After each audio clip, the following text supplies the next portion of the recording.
Okay, good evening, India, and good afternoon, good morning, and whatever it is all over the world. Welcome to this wonderful, wonderful time. మీకు అందరికీ స్వాగతం స్నేహితులారా మరొకసారి black are వైట్లో ప్రత్యేకమైనటువంటి కార్యక్రమం doctor Frank Turek గారితో ఈరోజు we are going to have a wonderful time. Well known apologist, well known philosopher. We are so glad to invite Dr. Frank Turek. Welcome, sir. Great being with you guys. How are you? Doing good. Thank you so much. Thanks for your time. Uh, may I request my friend Timothy Mutiala also to introduce and invite Dr. Frank Turek. Yeah, thank you. Once again. Hey, wait a minute. We got to introduce Tim first. There Yeah. we go. All right. You did that wasn't a real big introduction, John, for Timothy. I thought he needed more applause. Timothy is also a host in different other shows, so he doesn't need an introduction here on our Oh, he platform. doesn't. Oh yes, sir. So it's magic, just like that. You said, "Forget it. We're not doing an introduction." Thank you, Okay. thank you. This is great. Yeah, go ahead, Tim. That's great. Thank you, Dr. Turek, for your time this evening. For those who do not know or probably would like to know more about Dr. Turek, No. Already we have some people commenting. Excited to see Frank Turek. yeah, so let me formally introduce Dr. Turek. He is the president of crossexamine.org. See, he has earned his PhD from Southern Evangelical Seminary, and he is a well-known uh, speaker and a award-winning writer. Probably some of you might have seen him speak on multiple platforms, actually in churches, on college campuses, TV studios, and also radio. So you have him on multiple platforms speaking and delivering lectures on behalf of Christianity. Uh, we have an app on which his talks are aired. Uh, and some interesting facts about Dr. Turek are he is a former aviator in the US Navy. So that's why you can see him fit and ready always, both with his mind and also with his physique. So, yeah, Dr. Turek is married to Stephanie and has three grown up sons. And we are very grateful for your time this evening, Dr. Turek. And for those who want to explore more about Dr. Turek and his work, please look at the titles, the beautiful titles that you can access on your screens right now. Hollywood Heroes is the recent book that Dr. Turek has written, and Stealing from God is another classic, and Correct, Not Politically Correct, and then I Don't Have Enough Faith to Be an Atheist is another important work that he has done. I think that was one of the famous works from the hand of Dr. Turek. So, and the final book that he has written is Legislating Morality. So, these are some of the books that have come from his hand, and crossexamine.org also offers some courses online. So, you may want to check some of them. So, yeah, without delaying further, I would like to welcome Dr. Turek and also the audience for this show. Over to you, Brother John. Do you want to say a few That was words? pretty good. That was pretty good. Thank you. That was pretty good. I brought Do you my want to own say a few audience. words in Telugu also? Yeah Turek గారు నేవీలో పనిచేశారు. వారు southern evangelical seminary నుండి doctorate చేశారు. వారు అనేక platforms పైన అది కాలేజ్ క్యాంపసెస్ కానీ చర్చెస్ కానీ బయట ఎక్కడైనా సరే అవకాశం ఉన్న చోటు వారు క్రైస్తవ్యాన్ని రిప్రజెంట్ చేస్తూ అనేక డిబేట్స్లో పాల్గొన్నారు. ప్రత్యేకించి ఆయన పాల్గొన్న డిబేట్స్లో క్రైస్తవ వ్యతిరేకులు నాస్తికులు అయినటువంటి క్రిస్టఫర్ హిచ్చన్స్ లాంటి వాళ్ళతోటి ఆయన డిబేట్స్ చేయడం జరిగింది. సో ప్రస్తుతం అనేక రేడియో స్టేషన్స్లోను టీవీ షోస్లోను వారు వక్తగా ఉంటా ఉన్నారు. సో అట్లాంటి గొప్ప బ్యాక్గ్రౌండ్ ఉన్నటువంటి వ్యక్తి మనతో ఈ సాయంకాలం ఈ సమయాన్ని స్పెండ్ చేయడం చాలా ఆశీర్వాదకరంగా భావిస్తూ ఉన్నాం. అయితే ఎందుకు ఈయనే పిలిచారు, ఎందుకు ఈ కాన్వర్జేషన్ అని అంటే కనుక మనలో చాలామంది బహుశా అపాలజెటిక్స్ మినిస్ట్రీ వైపు తూగుతూ ఉన్నారు. కొద్దిమంది దాని విలువ, దాని యొక్క డెప్త్ తెలియకుండానే దీనిలోకి దిగుతూ ఉన్నారు. సో ఒక మంచి అపాలజిస్ట్ ఎలా ఉంటారు, వాళ్ళ ఫార్మేషన్ ఎలాగుంటుంది, వాళ్ళు వాళ్ళ వాళ్ళ నుంచి మనం ఏం నేర్చుకోవచ్చు, ఇప్పుడు యాస్పైరింగ్ అపాలజిస్ట్ ఎవరైనా ఉంటే వాళ్ళు ఎలాగో తమను తాము కట్టుకోవచ్చు అనేది బహుశా ఇలాంటి ఒక మంచి అపాలజిస్ట్ నుంచి నేర్చుకుంటే బాగుంటుంది అన్న ఉద్దేశంతో ఈ షోని చేయడం జరుగుతుంది. Yeah, Wonderful. Thank you, Dr. Turek, for giving your time. It's a great honor, a great blessing to meet you like this. uh, the great mind you are in these times. How did you come to know Christ? I always believed in God because I knew there had to be a first cause, but I didn't know who Jesus was.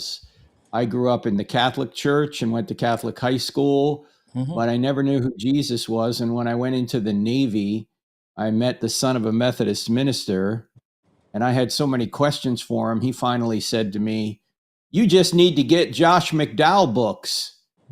Evidence That Demands a Verdict, More Than a Carpenter." Those were books that were written back in the 1970s. And so I read those books and said, wow, Christianity's true.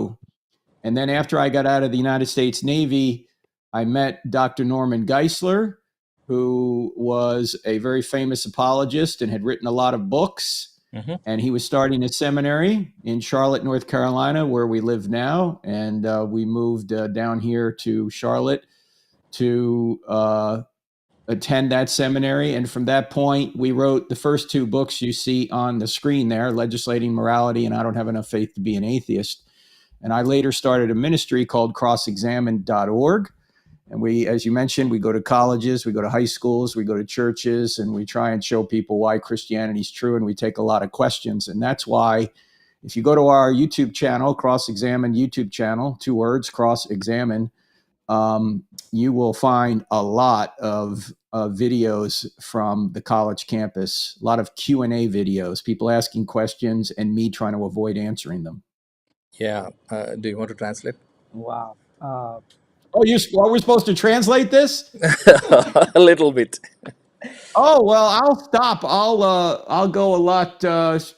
I'll speak in shorter sentences and then you can translate. That's okay, Yeah, sir. That's I that's think fine. what we want to do is we just want to give a quick Summarize. summary, a 1-minute summary of however long you speak. So we don't want to cut your time off. So Yeah. we want Okay. to All right. listen more from you, but want to also give a glimpse of what you're speaking to the audience. So we'll keep. Well, you could just say I came to faith through apologetics. I read Josh McDowell books. There you go. That's great. Yeah. ప్రశ్న ఏంటంటే మీరు ఎలా ప్రభువు దగ్గరికి వచ్చారు అని అంటే, మొదట క్రైస్తవ్యంలోనే ఉన్నాను, కానీ నేను నేవీలోకి వెళ్ళిన తర్వాత అక్కడ పరిచయం అయినటువంటి ఒక వ్యక్తి, ఒక పాస్టర్ గారి కొడుకు ఆయన ద్వారా నేను జాష్ మెక్డౌల్ పుస్తకాలకి పరిచయం చేయబడ్డాను. ఆ పుస్తకాలు చదివిన తర్వాత నేను బిలీవర్గా అయ్యాను. అంటే క్రైస్తవ్యం పట్ల నాకు ఒక సీరియస్నెస్, ఓకే ఇది కరెక్టే, ఇది వాస్తవమే, ఇది తప్పు కాదు అన్నటువంటి ధైర్యం వచ్చింది. ఇక ఆ తర్వాత నార్మన్ గైస్లర్ గారి దగ్గర నేను చదువుకున్నాను, ఆయన దగ్గర ఉన్నాను, ఆయనతో కలిసి పుస్తకాలు కూడా రాశాను. సో ఆయన ఇన్ఫ్లుయెన్స్ కూడా నా పైన ఉంది అని చెప్తా ఉన్నారు. Okay. If I may add a supplementary question, what were the apologetic questions that you answered these days that really troubled you those days? Well, I think the question that probably people have the most has to do with, if there's a good God, why is there evil? Evil. Yeah. Okay, go ahead. You want to translate that? Or Yeah. should I keep talking? You go ahead. You finish your thought, and once you All right, finish all right. answering the question, then I don't think that disproves God. In fact, I think evil shows there's a God, because there would be no such thing as evil unless there was good, and there'd be no such thing as good objectively unless God existed. Sure. So evil doesn't disprove God. Evil may prove there's a devil out there, but it doesn't disprove God.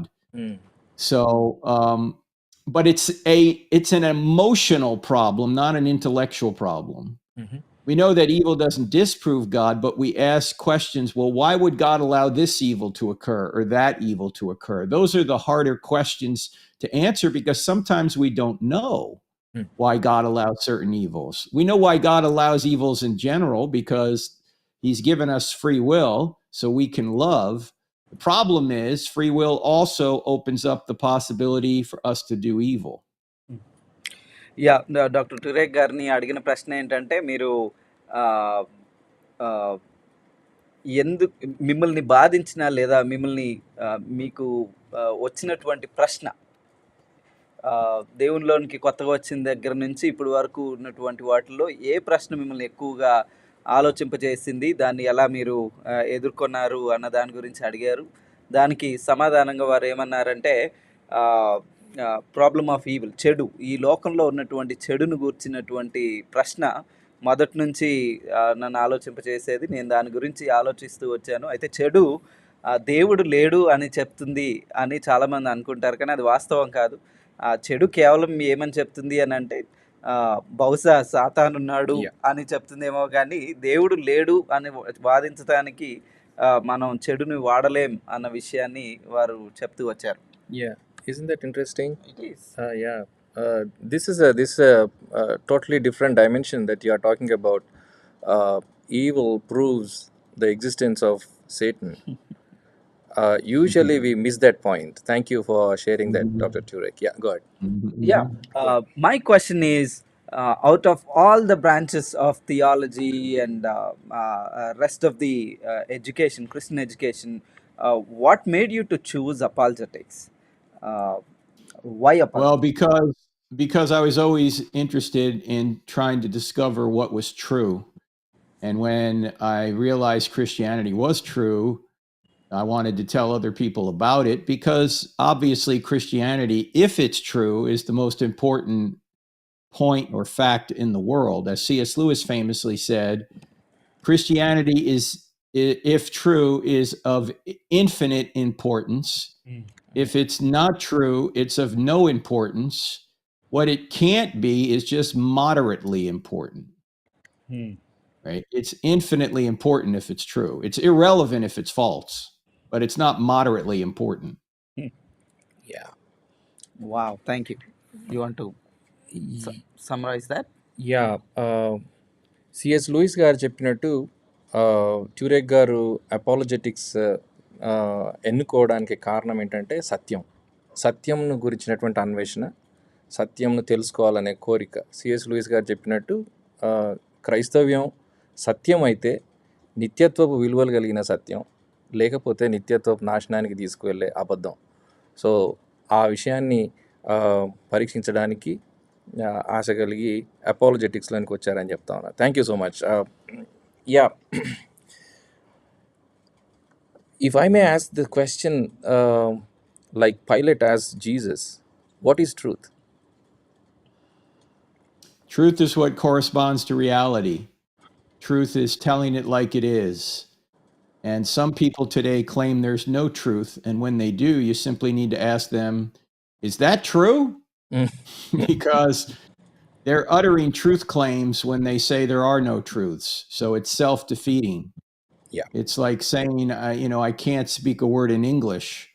Or it's like saying my parents had no kids that lived, right? I mean, it's a self-defeating statement to say there's no truth.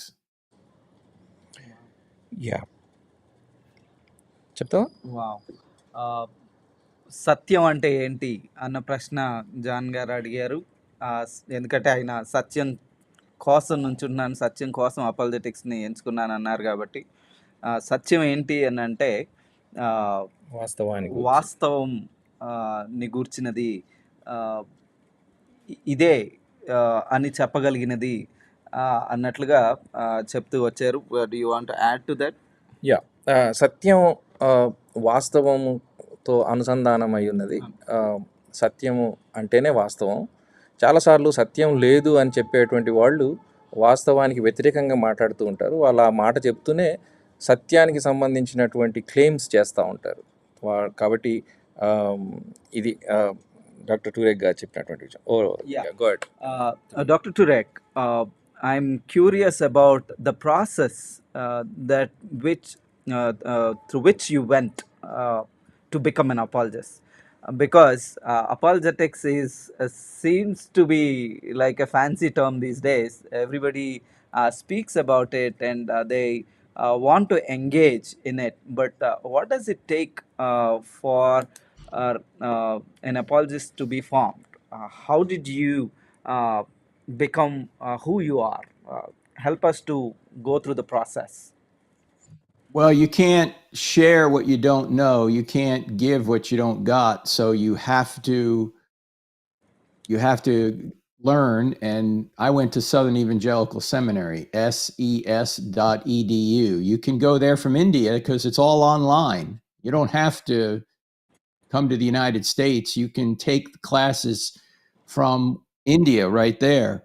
So I went to ses.edu and I learned from Dr. Norman Geisler, who at the time was the president of Southern Evangelical Seminary. You have to get an education in order to teach other people. Otherwise, you'll have nothing to teach them. Wow, wow. So these days, the popular apologists are trying to flock the internet, social media, just post some one-liners or do some short video stuff, and uh, borrow from here and there little nuggets, and then just post on the Facebook or YouTube or Instagram. But I, as you are speaking, it looks like it takes an effort, an intense effort to become a very good apologist who would really be able to engage with the cultural issues that are there outside, and also deal with some of the issues that critics would raise in relation to the Christianity. So, wow. So you saw the need for education and then went for it. Is that fair to say? Yeah, exactly. And I wanted to get involved. And when I met Norman Geisler, I had an opportunity to do so. So we moved here to Charlotte, and that was almost 30 years ago, though. So now you can do it online at ses.edu. We also teach courses on our website, crossexamined.org. If they go there, they'll see plenty there. And also, there's quite a bit on our YouTube channel as well. Although I think it's very important to get formal training if you're going to do this in a big way, because if you try and teach yourself, you'll always miss something because you don't know what you don't know, right? Yeah. I mean, when I went to seminary, they said you need to know these things, and I go, I didn't even know those things existed, right? I didn't even know those books existed. I didn't even know those concepts existed. Mm-hmm. So it's important to get formal training and not just try and train yourself. Wow!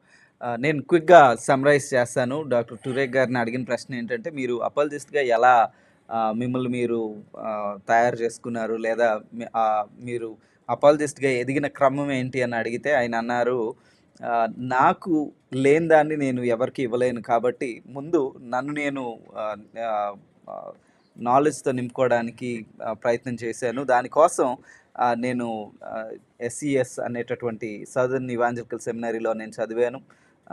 Formal training యొక్క అవసరతను గురించి చెప్పారు. అంటే ఎంతో కొంత ఇష్టం వచ్చినట్టుగా చదివటం అట్లా చేయడం వల్ల, సొంతంగా చేసుకోవడం వల్ల కొన్నిసార్లు మీరు ఏదో కోల్పోతారు. అంటే ఒక ఒక పూర్తి సమగ్రమైనటువంటి అవగాహన లోపిస్తది. కాబట్టి ఏదో ఒక ఇన్‌స్టిట్యూషన్ ద్వారా చేయడం అన్నది కొంతవరకు మేలు చేస్తుంది. ఎందుకనంటే సొంతంగా చదువుకున్నప్పుడు ఏదైనా మిస్ అయితే ఏం మిస్ అయ్యాం అన్నది కూడా మనకు తెలీదు కాబట్టి సొంతంగా చదువుకోవడం కొంతవరకు మేలైనప్పటికిని ఏదైనా ఒక ఇన్‌స్టిట్యూషన్ ద్వారా చదవటం వలన ఇంకా కొంచెం సమగ్రమైన విషయ అవగాహన వస్తది అన్నటువంటి మాటను చెప్తూ వస్తా ఉన్నారు. Yeah, Dr. Turek, apologetics, is it only to do with the mind, or is it to do with the character of a person?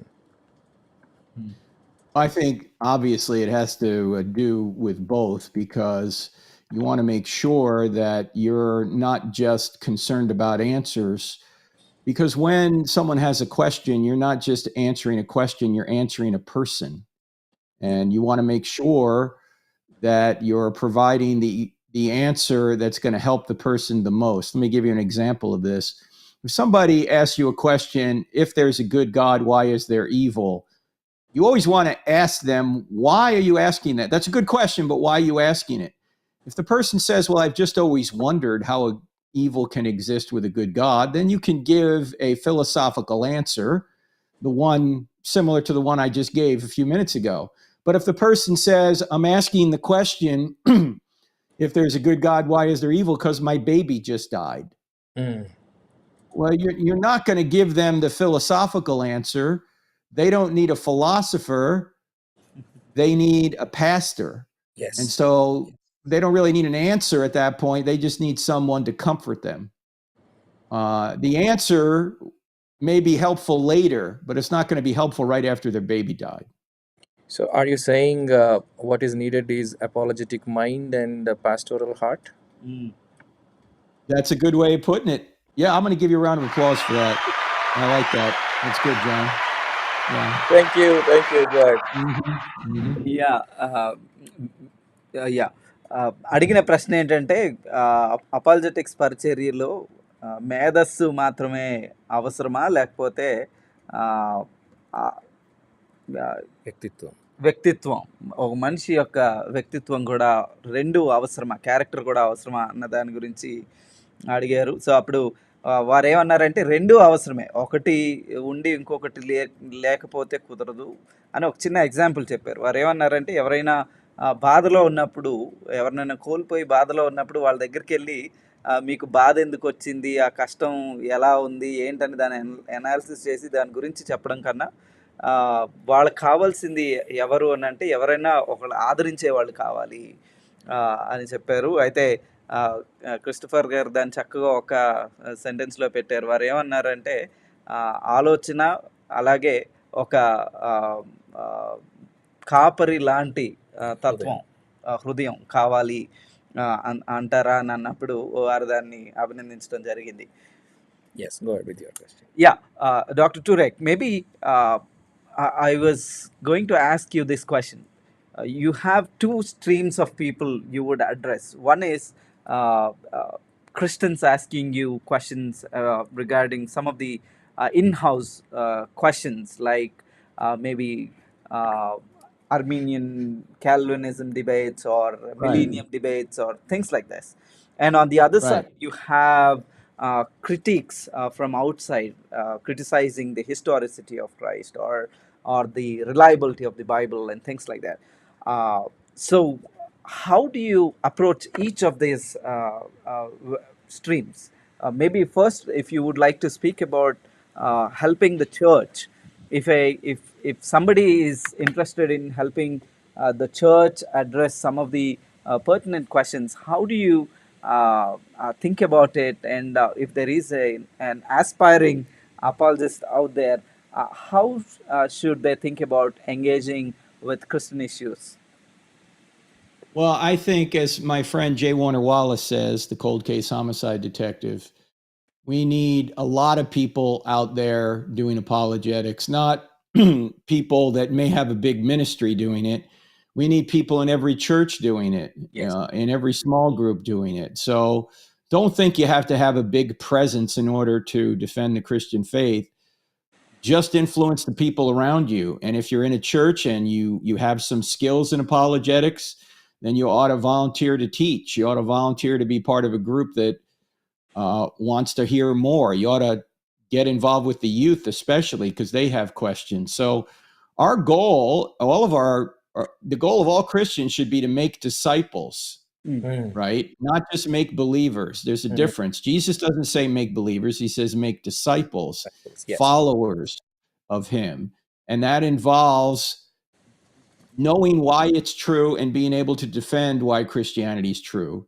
As Peter says, we need to always be ready to give an answer for the hope that we have. Give the reason for the hope that you have. So we need to do that. And you don't have to have a big ministry. You don't have to have a big presence to do this. We need people everywhere to do it. So I would just encourage people to do that.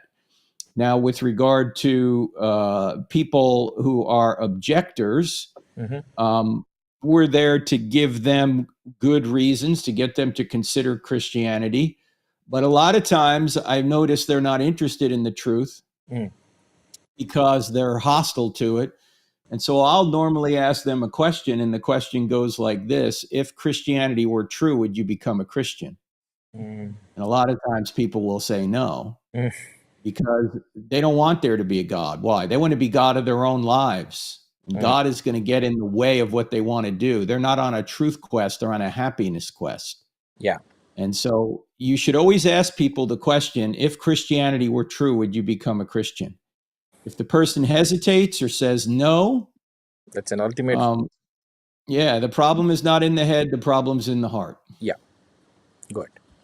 Yeah క్రైస్తవ్యంలో కానీ క్రైస్తవ ఏతరులతో కానీ ఒకవేళ ఎవరైనా engage అయ్యేటప్పుడు ఎట్లా ఆ రెండు కోణాలని చూడాలి అని అడిగిన ప్రశ్నకి వారు ఏమన్నారంటే, క్రైస్తవుల మధ్యలో అయితే అపాలజెటిక్స్ పరిచర్య యొక్క అవసరం చాలా ఉంది. సంఘాల్లో అనేక మంది ఇలాంటి ప్రశ్నలకి సమాధానం చెప్పేవాళ్ళు అవసరం ఉంది. ఒక మంచి పుస్తకాన్ని కూడా కోట్ చేశారు, కోల్డ్ కేస్ క్రిస్టియానిటీ అని. వార్నర్ వాలస్ అనేటటువంటి ఆయన రాసినటువంటి పుస్తకంలో దాన్ని, అంటే ఎక్కువ మంది వాక్యాన్ని బాగా తెలిసి చిన్న చిన్న గ్రూప్స్లో బోధించగలిగిన వాళ్ళ అవసరత ఉందన్న విషయాన్ని వారు నొక్కి చెప్పారని చెప్పారు. మరోవైపు ఒకవేళ క్రైస్తవ్యాన్ని ఇరుకాటుల్లో పెట్టాలి అని గనక ఎవరైనా ప్రశ్నించినప్పుడు నేను వాళ్ళు క్రైస్తవ్యాన్ని లేదా క్రైస్తవుల్ని ఇరుకాటంలో పెట్టడానికే అడుగుతున్నారు అన్న దృక్పథంతో నేనేం చేస్తానంటే వాళ్ళకి నేను బదులుగా మరొక ప్రశ్న వేస్తాను. అదేంటనంటే, మీరు ఒకవేళ క్రైస్తవమే కనుక వాస్తవం అయితే మీరు క్రైస్తవ్యాన్ని అంగీకరిస్తారా, క్రీస్తుని అంగీకరిస్తారా అని అడుగుతాను. సహజంగా వాళ్ళు అంగీకరించము అన్నటువంటి సమాధానం చెప్తారు. అక్కడే వాళ్ళ యొక్క సీరియస్నెస్ మనకి తెలుస్తుంది అన్నట్లుగా చెప్తూ వచ్చారు. Yeah. Dr. Turek, I was troubled by one question that's about the church, especially. Let me put it, there are two questions actually. One is, why did the church fail to give a fitting answer to the problem of, I mean, the theory of evolution when it just came into the market? That's number one. Number two. Well, I think let's deal with that one Okay. first. Yeah. John. Okay, go ahead. Because I don't think they could answer it at that point. There hadn't been enough research done. And to Darwin's credit, what he seemed to say made sense based on what he knew at the time. But now we know from a scientific perspective, regardless of what the Bible says, that Darwinism doesn't work. Yeah. That you can't get new body plans by modifying, by small successive micro changes. You're not going to get a new body plan. And even evolutionists today admit that. That's why they're looking for a new theory of evolution. Darwin didn't know about DNA. He didn't know about microbiology. The cell was a black box to him. It wasn't until the modern era were we able to peer into the cell and realize that there's a message in the cell in terms of DNA that's 3.5 billion letters long. It's a software program. And that couldn't have happened by natural forces. And not only that, the cell is like a mini factory. There's so much going on in there that is the product of intelligence. It strains credulity to think that any of this could happen by natural forces without intelligence. So we know Darwinism doesn't work today. That's why people are looking for a new theory. But at the time, in 1859, nobody had an answer because it had just come out and we didn't know what we know today. But history tells us that most of the modern scientific discoveries were done by believers, right? I mean, yes. In fact, just about every discipline in modern science has been initiated by a Christian. Yes. And the reason why is because Christians believe the universe is orderly. Mm-hmm. because there's an orderer out there, that God has ordered the universe in such a way and ordered reality to be cause and effect that we can look at the universe and observe the universe and discover reliable cause and effect. That Exactly. shouldn't happen if there's no orderer. Yeah. So science actually needs someone like God, an orderer, someone to create and sustain an ordered universe. Yeah. If I may continue the question, uh, Mhm. with all this history of modern science connecting to Christianity, why did we fail to answer Darwin at that time? Well, again, I think that people didn't. The theory was new, although the modern or the ancient Greeks had something similar. But Darwin came up with a theory that said, well, maybe these little micro changes that I see in the finch population can be extrapolated Mm-hmm. and lead us back to a common ancestor. And as I say, at the time, that seemed plausible. But once we opened the black box of the cell, once we could see inside the cell and realize what goes on there, now we realize that's impossible. Okay. You're not going to add up a bunch of little changes and get a new body plan. Yeah, it's better you translate first and then I'll go to the next question. Okay yeah పరిణామ క్రమాన్ని Darwin ప్రతిపాదించినటువంటి evolution థియరీని క్రైస్తవులు ఎదుర్కోవడంలో పొరపాటు జరిగిందా, ఎదుర్కోలేకపోయారా, అప్పుడే ఎదుర్కొని ఉంటే ఎలాగుండేదో అని జాన్ గారు అడిగిన ప్రశ్నకి క్లుప్తంగా వారు చెప్పినటువంటి సమాధానం ఏంటంటే, డార్విన్ గారు ఇది ఒక థియరీగా ప్రతిపాదించారు కాబట్టి అది ప్రతిపాదించినటువంటి సమయానికి ఆయనకి కూడా ఒక అణువులో ఉండేటటువంటి పూర్తి రహస్యం ఆయనకు కూడా తెలియదు. జీవకణం. కణాల్లో ఉన్నటువంటి పూర్తి వివరణ దాని గురించినటువంటి రీసెర్చ్ అప్పటికి లేదు. ఆయనకి తెలిసినంతట్లో ఆయన ప్రతిపాదించగలిగాడు. అయితే ఇప్పుడు మనకి అణువుల్ని గురించినటువంటి అవగాహన చాలా ఎక్కువగా ఉంది. సో డిఎన్ఏ గురించి కానీ మైక్రోబయాలజీ కానీ అప్పటికి అంత వర్ధిల్లలేదు కాబట్టి ఆయన ఒక అంచనాతోటి ఒక సిద్ధాంతాన్ని ప్రవేశపెట్టాడు. అయితే ఇప్పుడు ఆయన సిద్ధాంతంలోనే మనం చూసినట్లయితే పరిణామం చెందుతూ కొన్ని దేహాలు ఉండాలి ఆయన ప్రతిపాదన ప్రకారంగా, కానీ అలాంటిది జరగటం లేదు. సో ఇప్పుడు ఒక ఒక ఒక కణాన్ని ప్రత్యేకించి తీసి వృద్ధి చేసి దాన్ని ఏదో చేయడం అనేది సాధ్యం కాదు అన్నట్టుగా ఇప్పుడున్నటువంటి సైన్స్ చెప్తా ఉంది. సో అప్పుడు అంత అవగాహన లేదు కాబట్టి వెంటనే డార్విన్ ప్రతిపాదనను కొట్టేయడానికి కుదరలేదు. కానీ క్రమంగా ముందుకెళ్లే కొందికి సైన్స్ యొక్క ప్రతిపాదనలు పెరుగుతూ వచ్చేపాటికి, మన అవగాహన పెరుగుతూ వచ్చేపాటికి దాన్ని ఈజీగా కొట్టిపడేయడానికి అవకాశం దొరికింది. ఇప్పుడు వాళ్ళు కూడా అంటే ఎవల్యూషన్ ఒకప్పుడు నమ్మిన వాళ్ళు కూడా ఇప్పుడు దాన్ని నమ్మడానికి అంత ఉత్సాహంగా లేరు. కొత్త విధానాలు వెతుకుతా ఉన్నారు వాళ్ళు దాని గురించి ఆలోచించడానికి. Yeah, my other question was, Dr. Turek, is this a repetitive problem that we fail to answer the questions of the young people in the church so that the end result is Christian youth leaving the churches, losing their There are faith? a lot of youth. Yeah, there's a lot of youth leaving the churches. In America, we found about 3 out of 4 will leave the church once they leave the home. But what we've discovered recently, John, is that, and it's probably happened in India too, that kids actually start doubting their faith long before they leave the home, long before they say go to college. Why? Because they have the golden rectangle, right? They're getting all of their information from this little thing, and there's a lot of skepticism here. And if they don't know where to look, they may just get skepticism and not good answers for Christianity. అడిగిన ప్రశ్న ఏంటంటే, యవనస్తులు అడుగుతున్నటువంటి ప్రశ్నలకి మనం సమాధానం చెప్పలేకపోతున్నాం కాబట్టి ఎక్కువ మంది యవనస్తుల్ని మనం కోల్పోతున్నామా అని అడిగారు. టురేక్ గారు దానికి ఇచ్చిన సమాధానం ఏంటంటే, యవనస్తుల్ని మనం కోల్పోతున్నాం అన్నమాట వాస్తవమే.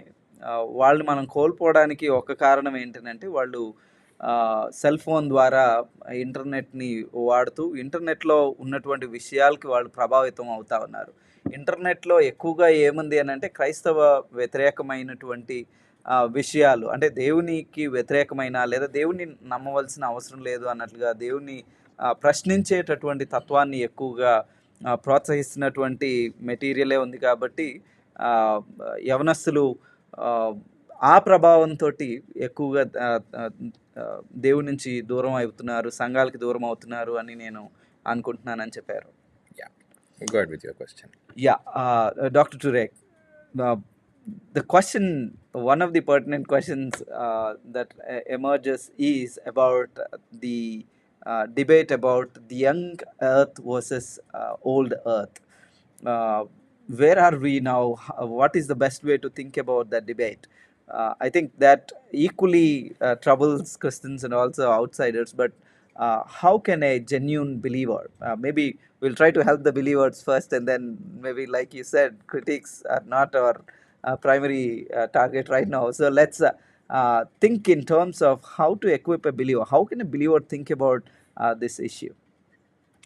Well, I'm absolutely sure the universe is at least 60 years old. 60? 60. Yeah. Okay. It's at least 84 years old because my mom's 84. Yes. Yeah. Let me ask you guys a question. What's more important, when God created the universe or that God created the universe? That God created the universe. Okay. Well, that's the main point of Genesis anyway. Yeah. The main point is that God created the universe. It's not when. When? Yeah.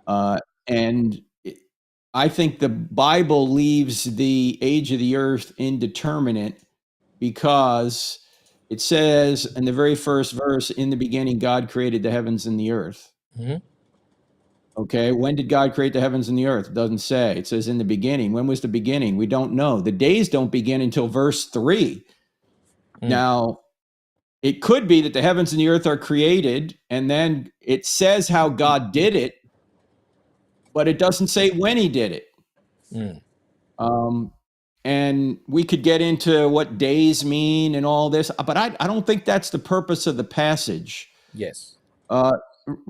I think that Genesis 1 and other scholars, I'm relying on other scholars for this. This is not my field of expertise, but Genesis 1 is a polemic, meaning a counter argument to the Egyptian creation story. Okay. Okay, because look, who is Genesis 1 written to? It's written by Moses to the generation leaving Egypt. And when they're leaving Egypt, they're not walking through the desert going, gee, I wonder how old this place is. I mean, that's not their question. Their question is, who's the true God? Is Yahweh the true God, or are the Egyptian gods the true God? And in the Egyptian creation story, these gods the Egyptian gods seem to already exist in the universe somehow, and they bring order to chaos, and they have to fight in order to bring order to chaos. Whereas Moses comes along and he says, nope, Yahweh is outside the universe, and he brings order to chaos just by speaking. He doesn't have to fight anyone or anything. And if you look at the Genesis account, although it's not Hebrew poetry, it's written in a poetic way. You know, you got 6 days and they all begin with the same phrase, and God said, they all end with the same phrase. And the first 3 days are creating, the next 3 days are filling. The first day and the fourth day are congruent. The fifth day and the second day and the fifth day are congruent. And the third day and the sixth day are talking about the same thing. They're congruent. So, and then when you get to the seventh day, we're still in the seventh day right now, according to Hebrews 4. We know the seventh day is longer than 24 hours. So no matter how how long you think the days are, the seventh day is certainly longer. So I don't think the proper Well, let me put it another way. I don't think the intention of Genesis 1 is for us to try and take this poetic account and figure out how old the universe is. Yeah. Also, I think, as you know, God has written 2 books. He's written the Bible, but he's also written the book of nature. And the book of nature seems to tell us that this universe is enormous and it's older than thousands of years. It seems it's billions of years old. Now, what does everybody agree on? Everybody agrees on it was created, including the atheists. Right? They agree it's created. It had a beginning, in other words. Well, if atheists are admitting the evidence for Genesis 1:1, that's pretty good for Christians, right? Yeah. And my point is that if space, matter, and time had a beginning, which it did, as even atheists are admitting, then whatever created space, matter, and time can't be made of space, matter, and time. In other words, the cause must be spaceless, timeless, immaterial, powerful to create the universe out of nothing, personal in order to choose to create, and also intelligent. And I always ask people, when you think about a spaceless, timeless, immaterial, powerful, personal, intelligent cause, who do you think of? You think of God. Yeah. We don't know it's the Christian God at this point, but it could be. Yes. Wow, thank you so much for that precise response. అడిగిన ప్రశ్న ఏంటంటే భూమి యొక్క వయసు ఎంత అనేది చాలామందికి ఉన్నటువంటి ప్రశ్న.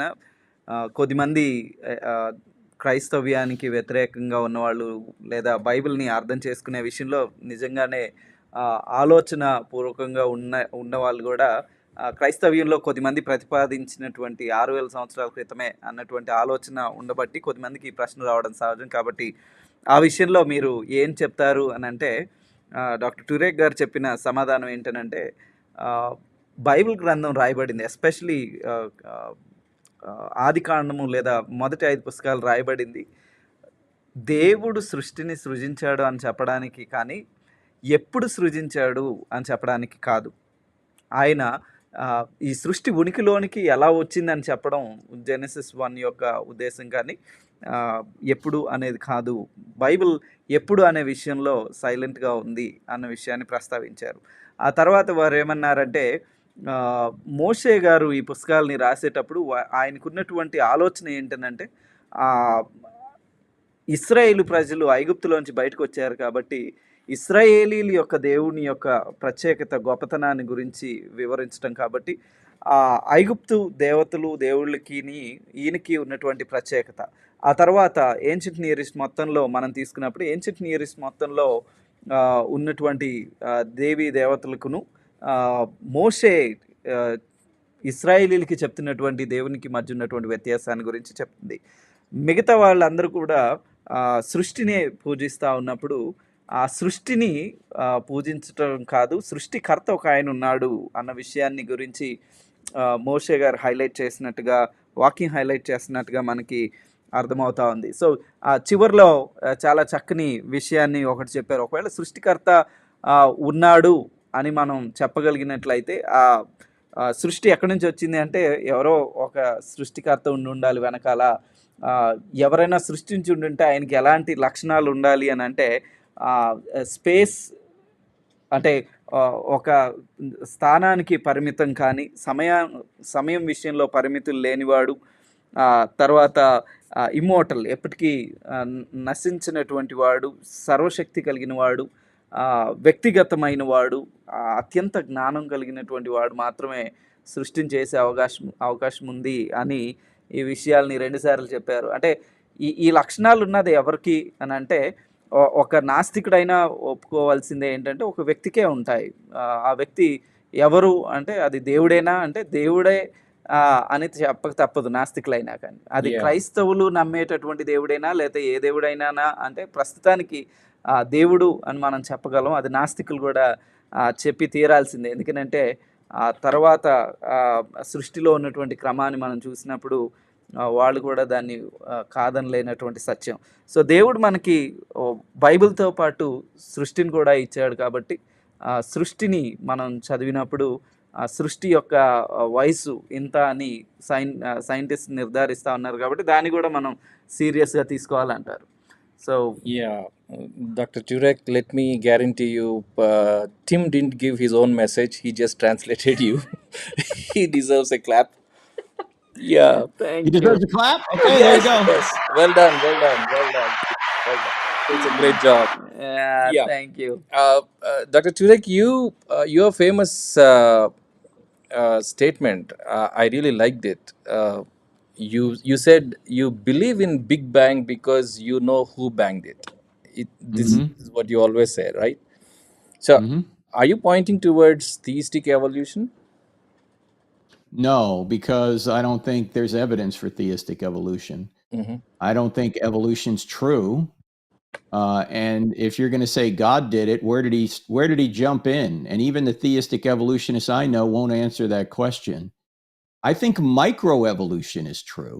Okay. I think that that what Darwin found was true, that bird populations will the proportion of big beak finches to smaller beak finches will change with the weather. Big deal. Okay, that's true. Why? Because if you have dry weather, you need a bigger beak to break seeds that and to get into the ground to get seeds. And if you have wetter weather, you don't need as big of a beak to do that. And so in drier weather, the bigger beak finches will survive better than the smaller beak finches. Okay? But you still haven't explained where finches came from. Yeah. And you don't have any directional change. In other words, these finches don't get beaks as big as pelicans and then become pelicans. They don't change out of the type called finches. Yes. So microevolution we can observe, but macroevolution has never been observed, and there's evidence against macroevolution. Wonderful. Good. You are the better translator.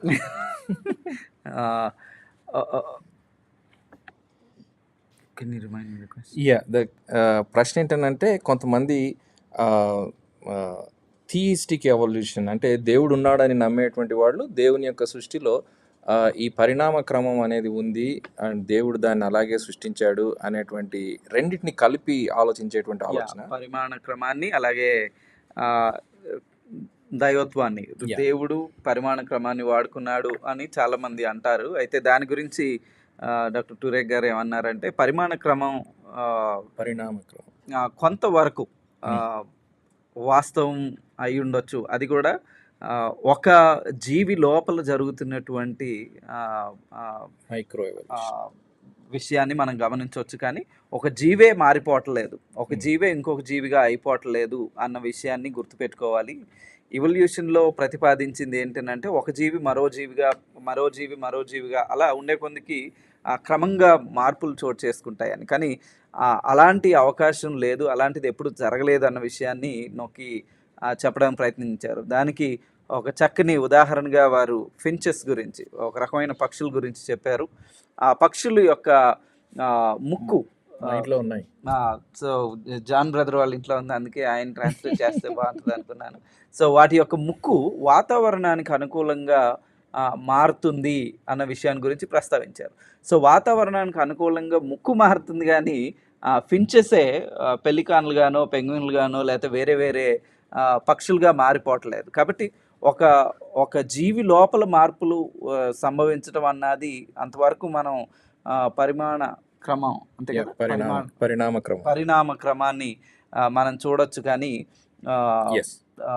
పూర్తిగా ఒక జీవే మారిపోవద్దు అన్న విషయాన్ని గుర్తుపెట్టుకోవాలి అని అంటూ ఉన్నారు. Before we get into the ద scientific questions, let me ask Dr. Turek, aspiring apologists, what do you suggest with regard to the disciplines of an apologist?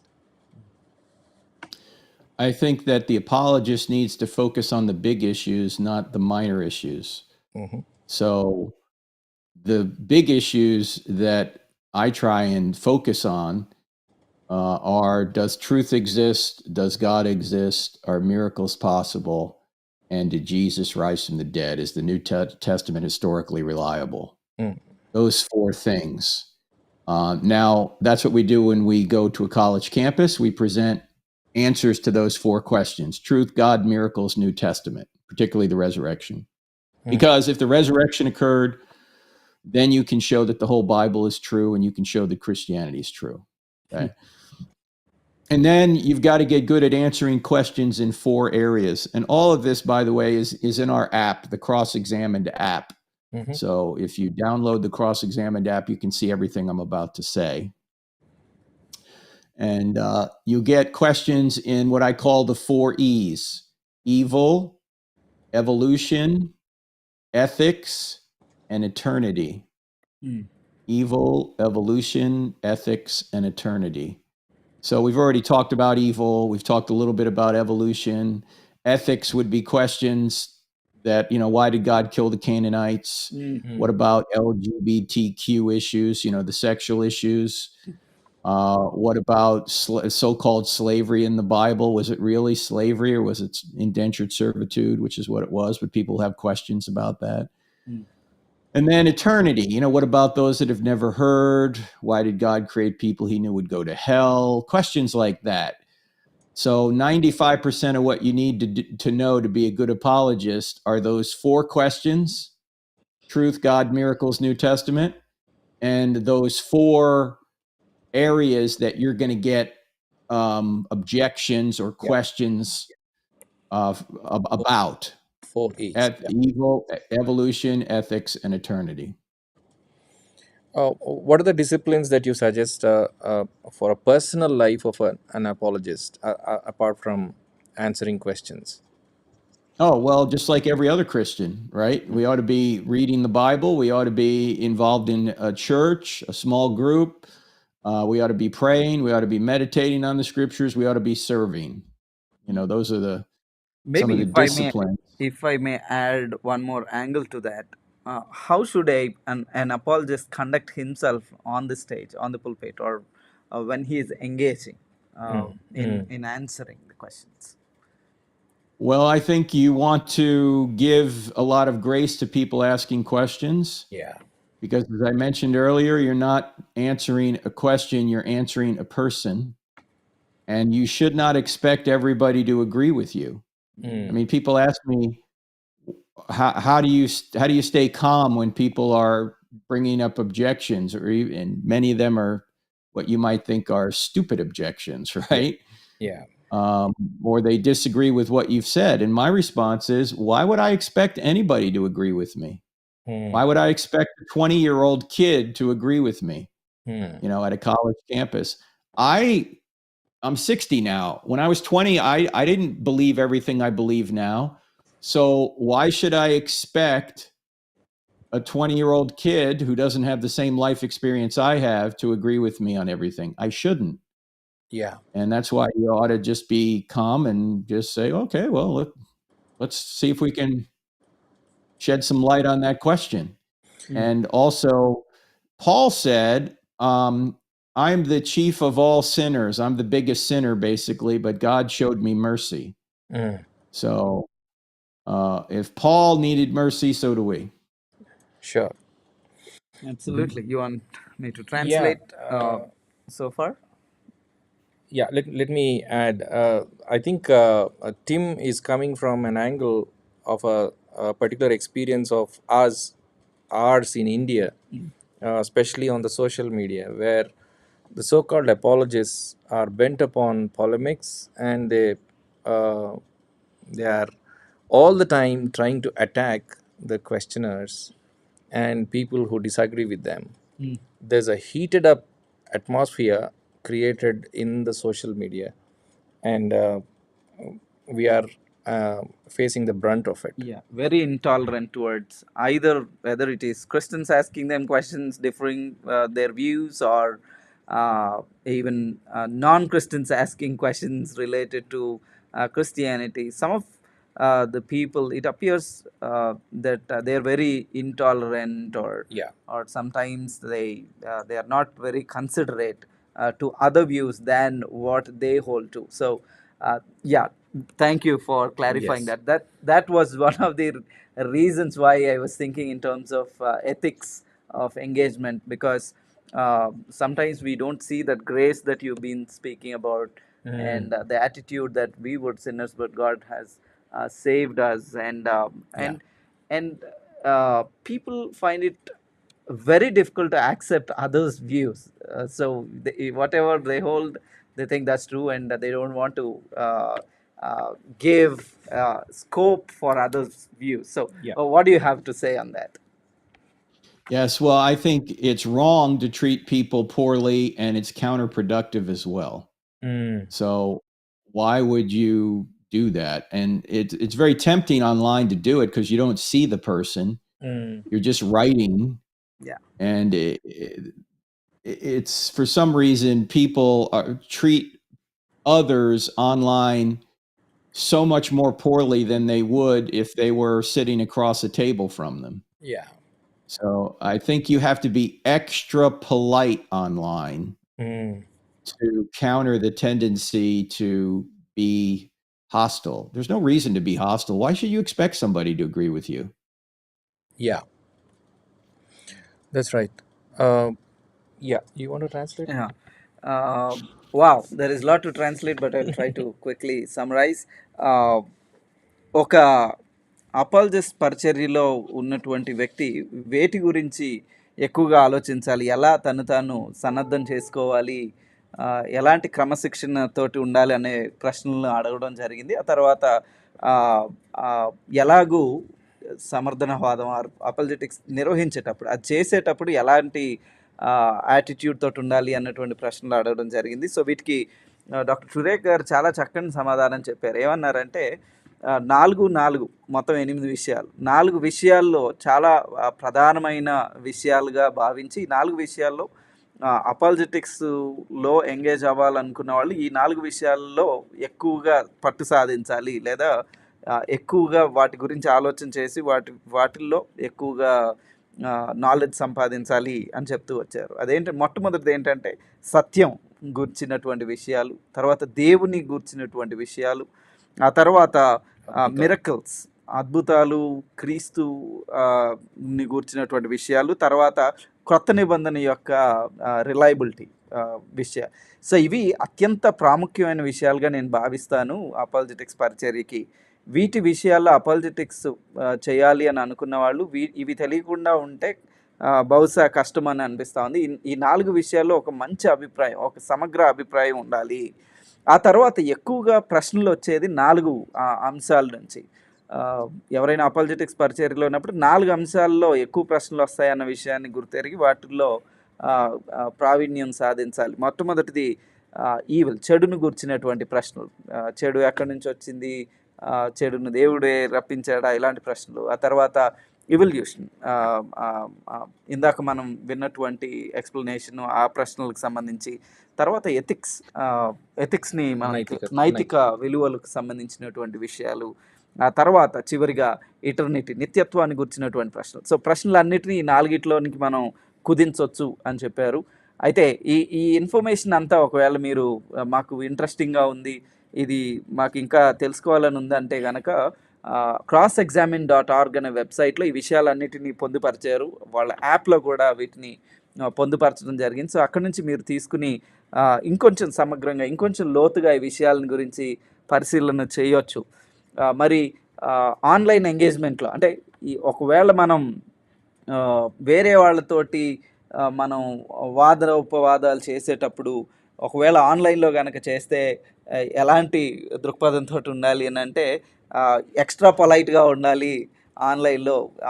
ఈ ఆఫ్లైన్లో ఉంటే జనరల్గా ముఖాముఖిగా ఉన్నప్పుడు జనాలు అవతల వ్యక్తిని కొంచెం ఎక్కువగా గౌరవంగా చూస్తారు, ఇష్టం వచ్చినట్టు మాట్లాడరు సహజంగా. కానీ ఆన్లైన్కి వచ్చేపటికి ఈ మధ్య ఎక్కువగా జనాలు చాలా వ్యతిరేకతను ప్రదర్శిస్తూ ఇష్టం వచ్చినట్టుగా తూలనాడడం లాంటివి చేస్తూ ఉన్నారు. అలాంటి భావన క్రైస్తవ్యానికి నష్టమే కానీ మేలు చేయదు అన్న విషయాన్ని చెప్పారు.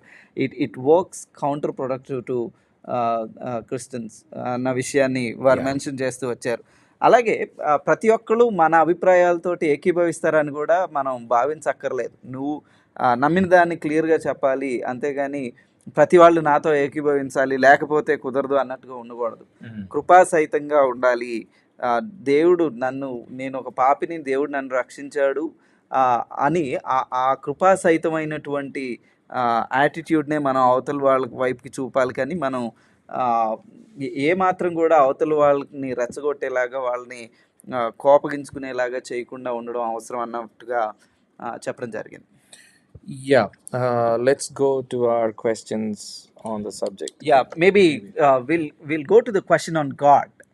So we have a little more time. So we will hear from Dr. Turek. Question about I think you summarized it very well. Now I can see the dots, how you came to these four aspects. So when people think about God and evil, or God uh, and especially annihilation of the Canaanites, and also the character of God uh, changing from Old Testament to the New Testament. I think some people have these strange notions about God, and maybe their reading of the scriptures is not very deep, or whatever it may be. But for some reason, we have these strange opinions and ideas about God. What do you have to say, Dr. Turek? About the killing of the Canaanites? Yes, about God in general. Questions related to God in general. How do you? Well, I think that the Canaanites deserved punishment, judgment. That's what it was about. It wasn't that God just woke up one morning, metaphorically, and said, "The Canaanites, I want them dead." No, it had to do with the fact that they had been practicing several immoral practices over 400 years. One of them, of course, was sacrificing their children to Molech. And even some of the Egyptian, or I should say some of the Israeli kings, including Solomon, got involved in that. And God said, and of course, Solomon came after killing the Canaanites, but even it persisted after God wanted to remove the Canaanites from the land so he could get the promised people in the promised land to bring forth the promised Messiah. We don't understand judgment. We think, oh, God is a old man in the sky who just wants everybody to have a good time. That's not God. That's not a just God. That's a God made in our image, not the other way around. Also, if you look at the Old Testament, the reason why people think the Old Testament God is more judgmental than the New Testament God is because, if you think about it, the Old Testament covers thousands of years of history. The New Testament covers about 60 years of history.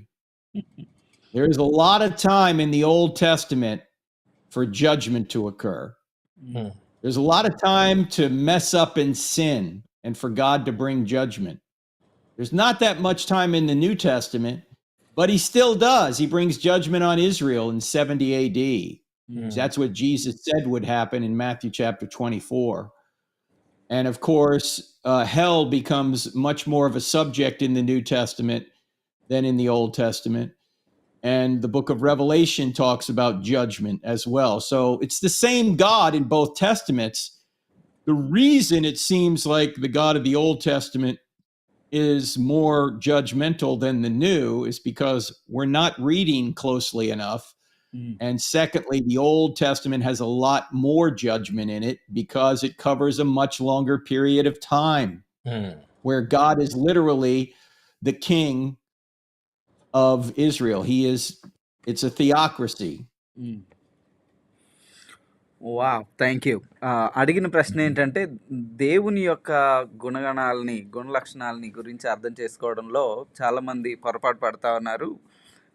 దేవుని గూర్చిన ప్రశ్నలు, ప్రాముఖ్యంగా కానానీయుల్ని ఆయన సంహరించేయమనడం లాంటి ప్రశ్నలు క్రైస్తవులు అడుగుతా ఉన్నారు. అలాగే క్రైస్తవేతరులు కూడా ప్రశ్నలు అడుగుతా ఉన్నారు. దేవుడు జాలి గలవాడు, దయగలవాడు అన్నట్టుగా అంటారు. కానీ పాత నిబంధనలో దేవుడు ప్రత్యేకించి ఆయన చాలా కఠినంగా కనిపిస్తా ఉన్నాడు అని. దానికి డాక్టర్ టురేక్ గారు ఇచ్చిన సమాధానం ఏంటనంటే, దేవుడు కఠినుడు కాదు, అన్యాయంగా ప్రవర్తించేవాడు కాదు, ఆయన న్యాయం తప్పి ప్రవర్తించడు అన్న విషయాన్ని మనం గుర్తుపెట్టుకోవాలి.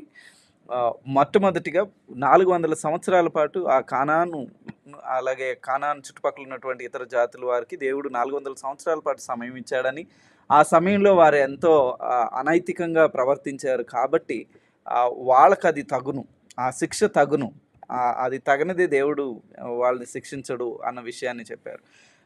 ఈ ప్రశ్న ఉత్పన్నం అవడానికి ఒక కారణం ఏంటంటే, మనం దేవుడు అంటే ఇలాగుండాలి అలాగుండాలి అని మనం నిర్ణయించి దేవుడిని మన ఆలోచనలు చప్పున ఉంచడానికి ప్రయత్నం చేస్తూ ఉంటాం. కానీ దేవుడు మన ఆలోచనలు చప్పున ఉండడు. ఆయన అన్యాయస్తుడు కాదు, ఆయన న్యాయం జరిగించేవాడు. హీఈస్ ఎ జస్ట్ గాడ్. కాబట్టి ఏది న్యాయమో అది ఆయన జరిగిస్తాడు. కాబట్టి కానాను జాతులు, ఆ చుట్టుపక్కల ఉన్నటువంటి జాతుల విషయంలో దేవుడు న్యాయాన్ని జరిగించాడు అనే విషయాన్ని గుర్తుపెట్టుకోవాలి. ఆ తర్వాత కొత్త నిబంధనకి పాత నిబంధనకి దేవుని యొక్క మరి వ్యవహార తీరులో ఆయన యొక్క లక్షణాలు ఏమైనా మార్పు వచ్చిందా అని అంటే లేదు. దేవుని యొక్క లక్షణాల్లో మార్పు ఏమీ రాలేదు. పాత నిబంధనలో లాగానే కొత్త నిబంధనలో కూడా దేవుని యొక్క ఉగ్రత తీర్పుకి స్థానం ఉంది. కాకపోతే పాత నిబంధనలో ఎక్కువ సంవత్సరాల పాటు జరిగినటువంటి చరిత్రను వివరించారు కాబట్టి దేవుడు చెప్పిన ఆజ్ఞలు, ఆ తర్వాత వాళ్ళు అతిక్రమించడం, దానికి వాళ్ళ పైనకి వచ్చినటువంటి తీర్పు, ఇవన్నీ కూడా చూడగలుగుతా ఉన్నాం. వేల సంవత్సరాల పాటు చరిత్ర ఉంది కాబట్టి. అదే కొత్త నిబంధనలో చూస్తే కేవలం 60 సంవత్సరాల పాటు చరిత్రే ఉంది కాబట్టి మనకి అలాగూ క్షుణ్ణంగా చూడటానికి అవకాశం దొరకట్లేదు. కానీ స్టిల్ మనకున్న దాంట్లోనే మనం గమనించినట్లయితే ఈ 70వ శతాబ్దంలో యేసు ప్రభు వారు చెప్పినట్టుగా యూదుల పైనకి ఉగ్రత వచ్చినట్లుగా మనకు కనిపిస్తూ ఉంది. అలాగే ప్రకటన గ్రంథంలో రాబోయే ఉగ్రత తీర్పుల గురించి చెప్పబడినట్టుగా మనం చూస్తాం. యేసు ప్రభుల వారు తరచూ నరకాన్ని గురించి ప్రస్తావించినట్టుగా మనం చూస్తాం. సో కొత్త నిబంధనలో తీర్పు లేదు, కొత్త నిబంధనలో దేవుడు చాలా ప్రేమగా ఉన్నాడు, పాపాన్ని కూడా కడిగేస్తాడు, వదిలేస్తాడు అని అనుకోవడానికి ఏమీ లేదు. కొత్త నిబంధన అయినా పాత నిబంధన అయినా దేవుని యొక్క గుణగణాలు మారలేదు. మనం బహుశా 2 కారణాలని బట్టి మనకు అలా అనిపిస్తుందేమో. మొదటి కారణం ఏంటంటే, మనము పాత నిబంధనని చదవవలసిన రీతిలో మనం చదవట్లేదేమో, చదవవలసినంత క్షుణ్ణంగా మనం చదవట్లేదేమో. చదివితే కనుక మనకి దేవుడు అలా కనిపించడు. రెండో విషయం, మనం బహుశా ఎంత టైం ఫ్రేమ్ ఉంది, దేవుడు ఎలాగ చూశాడు, ఎలాంటి సహనంతో వ్యవహరించాడు అన్న దాని గురించి మనం ఆలోచించకపోతే కనుక దేవుని యొక్క క్యారెక్టర్ అలా కనిపించే అవకాశం ఉందని చెప్పడం జరిగింది. Yeah, thank you so much for that new dimension that you have added to the question. Let's take one question from the audience viewers. Benjamin Aula is asking, this is a real struggle. How to overcome the thoughts of atheism? How to strengthen my faith? Sometimes the unbelief overwhelms me so much that God might reject me for I doubted my faith. How to strengthen my faith? Dr. Turek? Don't concentrate on your psychology, concentrate on the evidence.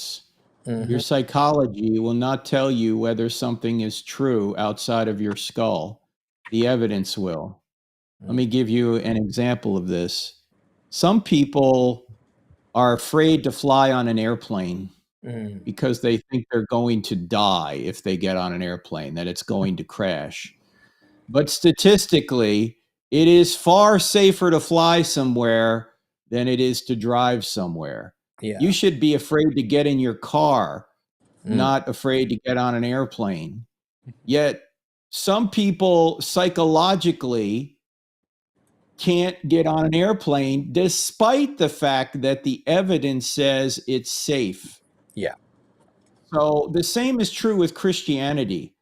A lot of people or a lot of people doubt that Christianity is true because of emotions or because of feelings, because of their psychology. but they're not concentrating on the evidence. You need to concentrate on the evidence, because your psychology and your feelings and emotions aren't going to tell you whether something is true. Yes. The evidence will. So when you look at the evidence, I think you're going to realize that Christianity is true, that the evidence is very strong for it. And what you ought to do is you ought to start doubting your doubts. Because if you start doubting your doubts, then you're back to knowing something for sure. Wow. But look, if you're worried that God isn't going to accept you because you're doubting, that's not what we find in the scriptures. We don't find doubters being rejected by God. Yeah. In fact, I'm trying to think of where it is in the scriptures. It says something about be kind to doubters, right? Be gentle with doubters. Yes. And doubt is actually a good thing in many cases, because it drives you to get answers. If you have a doubt, what you need to do is investigate the doubt. In other words, get an answer to the doubt until you're satisfied with the answer. Just keep looking. So I would say psychology is not something that's going to tell you whether or not Christianity is true. The evidence will. So concentrate on the evidence. Thank you so much. Yeah. Yeah, Jude 1:22 says that, and have mercy on those who doubt. There you go. That's Jude 1:22, or Jude 22, really. It's only one chapter. Yeah. True, Jude 22. So yeah, amazing. That was a great question, by the way. I think that's the worldview that is prevailing today, and surprisingly, that is increasing at workplaces and educational institutions, even in India. Yeah. Well, you know why it is? It's because we have access to more information on our phones than probably existed in the entire world, 20 years ago. True. You can go online and you can get opinions, 100 different opinions on one question. And that makes you think, oh, well, there's no right answer. When there is a right answer to most questions. Yeah.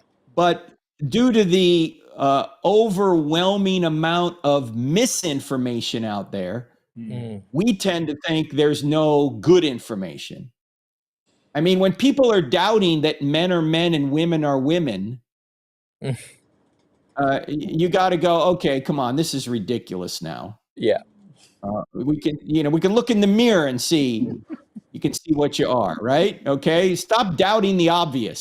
There's a lot of obvious things out there, and one of the obvious things is that we live in a creation, and that requires a creator. Yeah. Wow, that's great. ఒక ప్రశ్న ఏంటంటే, నేను నాస్తిక వాదంతో లేదా ఆలోచనలతోటి ప్రభావితం అవటం, లేదా అలాంటి భావజాలం నా హృదయాన్ని ఒక్కొక్కసారి విస్తరిస్తూ ఉంది అని బెంజమిన్ గారు అడిగినటువంటి ప్రశ్నకి డాక్టర్ టురేక్ గారు చాలా స్ట్రైట్ ఫార్వర్డ్గా చెప్పింది ఏంటంటే, మీరు మీకు అనిపిస్తున్నటువంటి ఇమోషన్స్, సైకాలజీ పైన ఎక్కువ దృష్టి పెట్టకుండా ఎవిడెన్స్ పైన పెట్టండి. మీ యొక్క భావోద్రేగాలు, మీకేమనిపిస్తుంది, అవతల వాళ్ళు ఏమంటున్నారు అనే దానికన్నా ఇది వాస్తవమా కాదా, దీని ఎవిడెన్స్ ఏంటి అనే దాని గురించి, అంటే వాస్తవికత పైన దృష్టి సారిస్తున్నట్లయితే బాగుంటుంది అని ఒక ఎగ్జాంపుల్ చెప్పారు. చాలామంది ఏరోప్లేన్ ఎక్కడం భయంగా భావిస్తారు, కానీ ఏరోప్లేన్ గురించినటువంటి స్టాటిస్టిక్స్ కనుక మనం చూస్తే, ఏరోప్లేన్స్కి జరిగినటువంటి యాక్సిడెంట్స్ రోడ్ల పైన జరిగినటువంటి యాక్సిడెంట్లతో పోలిస్తే మీరు రోడ్డు పైన వెళ్ళడంలోనే ఎక్కువ రిస్క్ ఉంది, యాక్సిడెంట్ అవ్వడానికి ఎక్కువ అవకాశం ఉంది. ఏరోప్లేన్స్లో ప్రయాణం చేసే వాళ్ళకి చాలా తక్కువ యాక్సిడెంట్స్ అయినట్టుగా డేటా ప్రూవ్ చేస్తూ ఉంది, ఎవిడెన్సెస్ ఉన్నాయి. సో ఆ ఎవిడెన్సెస్ చూసినప్పుడు దానికి ప్రకారంగా ధైర్యంగా నిర్ణయం తీసుకోవాలి, అంతేగాని ఇంకా ఇమోషన్స్ తోటి వేరే వాళ్ళ అభిప్రాయాలతోటి ముందుకెళ్ళడం అన్నది సరైనది కాదు. కాబట్టి క్రైస్తవ్యాన్ని కూడా మీ యొక్క ప్రశ్నలు అడగడానికి వెనకాడద్దు. మీ యొక్క ప్రశ్నకి తగిన జవాబు వచ్చే వరకు క్రైస్తవ్యంలో మీరు వెతకొచ్చు. డౌట్ పడడం అన్నది క్రైస్తవ్యమేమి వ్యతిరేకంగా చూడట్లేదు. డౌట్ పడటంలో తప్పేమీ లేదు. డౌట్ పడితే పడి ఆ క్వెషన్స్‌కి ఆన్సర్స్ వెతకడానికి ప్రయత్నం చేయండి. ఆన్సర్స్ తప్పకుండా మీకు దొరుకుతాయి. వాక్యంలో చెప్పినట్టుగా ఆహ్, యూదా పత్రిక 22వ వచనంలో కనికరం పడాలి, సందేహపడు వారి మీద కనికరం చూపండి అన్నట్లుగా ఉంటుంది. కాబట్టి వాక్యం కనికరం చూపిస్తాది. డౌట్ రావడం, నేను నాస్తికవాదాలతోటి ఉండడం అన్నది తప్పు కాదు. కానీ వాటిని సరి అయిన ఎవిడెన్స్ వెలుగులో చూడకపోవడం తప్పు అన్నది మీకు నాకు అది ఏమనిపిస్తా ఉంది? చాలా బాగా నచ్చింది. అంటే మీ అనుమానాలను అనుమానించండి. Doubting your doubts. Doubt your doubts. Yeah, that's beautiful. That's beautiful way you put it. Yeah. Thank you so much. Here is another question, Dr. Turek. One brother, I don't know what's his name, SAK is the title. Are there more suns in the universe? Actually, God created that there's only one light. If there were, how were they in the universe? Well, if you look at the Genesis account starts in the first verse to in the beginning, God created the heavens and the earth. And then it goes from the entire universe to just focusing on the earth. Like in the next verse, suddenly we've gone from the whole universe down to the earth. Yeah. So the Genesis account is not going to tell you about everything about astronomy. That's not its goal. Yes. Its goal is to tell you basically that Yahweh is the true creator. And as we pointed out earlier, I don't think it's trying to tell you how old the universe is.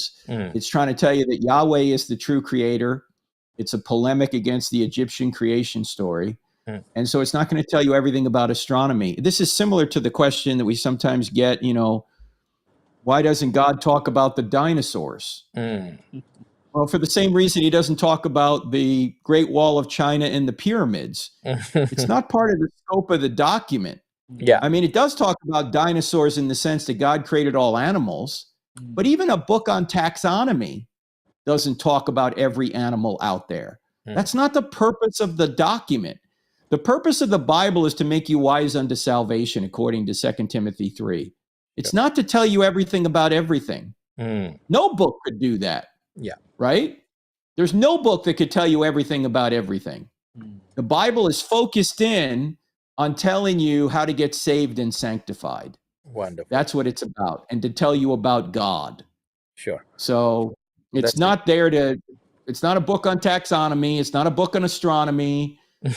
It's a book on who God is, who you are, and how to get saved and sanctified, how to get reconciled to him. Yeah.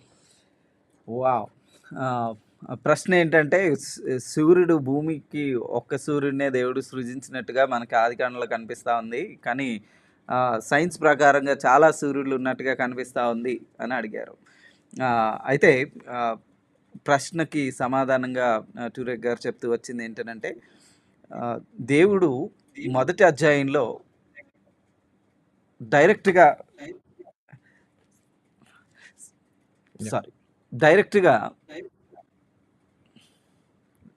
నా మాట నాకే Yes. వినిపిస్తుంది. I think క్షమించండి. Dr. Turek is watching the YouTube. Okay. Sorry. Go ahead. ఆహా! ఆదికాండం మొదటి so అధ్యాయం. ఆదికాండంలో దేవుని ఉద్దేశం, లేఖనాల్ని రాయించడంలో దేవుని యొక్క ఉద్దేశం ఏంటి అనంటే, ఆస్ట్రానమీ గురించి చెప్పడం కాదు. అంటే ఈ భూగోళానికి బయట ఉన్నటువంటి సృష్టి గురించి చెప్పడం కాదు. ఫస్ట్ అధ్యాయంలోనే వెంటనే ఆకాశంలో భూమి గురించి మాట్లాడిన తర్వాత భూమి గురించే స్పెసిఫిక్గా మాట్లాడినట్టుగా మనకు కనిపిస్తా ఉంది. సో బైబిల్ ఎందుకు బయట దాని గురించి మాట్లాడట్లేదంటే, బైబిల్ యొక్క ఉద్దేశం వేరు, దాని రచనకు దేవుడు సంక్రమించిన విధానం వేరు. దేవుడు ఈ బైబిల్లో ఉండాలనుకున్నది దాని గురించి ప్రస్తావించాడు. దేవుని గురించి, నీ గురించి, నా గురించి, ఆ తర్వాత ఒక మనిషి రక్షణ కోసం ఏమి కావాలి, ఒక మనిషికి రక్షణ యొక్క అవసరత గురించి చెప్పడానికి బైబిల్ రాయబడింది. కాబట్టి బైబిల్లో ప్రతిదాని గురించి ఉండాల్సిన అవసరం లేదు. డైనోసార్ల గురించి, చైనా వాళ్ళ గురించి బైబిల్లో ఉండదు. ఎందుకనంటే బైబిల్ వాటిని గురించి చెప్పడానికి రాయబడలేదు. మీరు సహజమైన ఒక ఉదాహరణ చూసినా సరే, బైబిల్ గ్రంథంలో అంటే బైబిల్ గ్రంథంలాగా ఇతర గ్రంథాలని ఒకవేళ మీరు పోల్చి చూస్తే, ఏదైనా ఒక పుస్తకం తీసుకోండి, టాక్సానమీ పుస్తకం కానీ ఆస్ట్రానమీ అనే పుస్తకాల్లో దాని సబ్జెక్ట్ గురించే ఉంటుంది, కానీ ప్రపంచంలో ఉన్న ఇతర విషయాల గురించి దానిలో Yeah. ప్రస్తావించబడి ఉంటుంది. ఫర్ ఎగ్జాంపుల్ సోషల్ స్టడీస్లో మనకి మ్యాథ్స్ కనబడదు, Yeah. ఎక్కడో నెంబర్లు ప్రస్తావించబడచ్చేమో, కానీ సహజంగా దాని యొక్క ఉద్దేశం వేరు. అలాగే బైబిల్ యొక్క ఉద్దేశాన్ని మనం గమనించాలి అని అంటా ఉన్నారు. Yeah. Let's go to the question on the Bible. Yeah, Dr. Turek, I think one of the areas that you mentioned to be very important is the question concerning the Bible, the New Testament, the reliability of the scriptures and the manuscripts that we have. What do you have to say?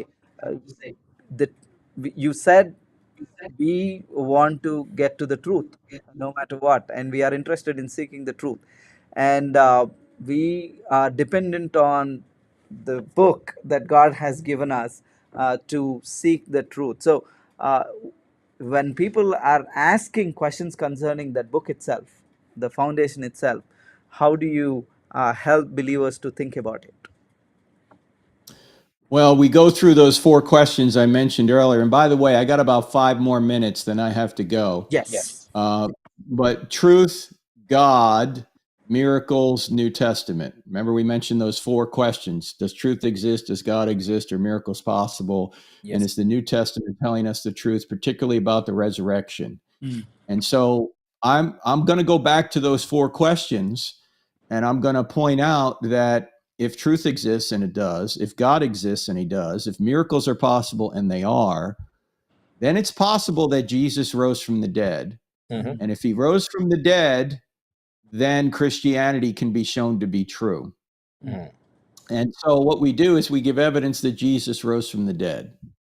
And one of the ways we do that in our book, I Don't Have Enough Faith to Be an Atheist, also the book Stealing from God, we even do it quite a bit in a fun way in this new book called Hollywood Heroes, How Your Favorite Movies Reveal God. We point out that the writers of the New Testament were all Jews who, except for Luke, Luke's the only Gentile. Everybody else is a Jew who they think they're God's chosen people, right? Yes. What they didn't think was true or could be true would be a man claiming to be God. They thought that was blasphemy. And they didn't think that people would rise from the dead in the middle of time. They knew that we'd all rise from the dead at the end of time because that's what Daniel 12 says. But they didn't think a man could claim to be God and rise from the dead in the middle of time. And then here are these Jewish believers in Yahweh suddenly claiming a man claimed to be God and rose from the dead. Mhm. Now, why would they do this? Mm. Did they have any motive to say that a man claimed to be God and rose from the dead?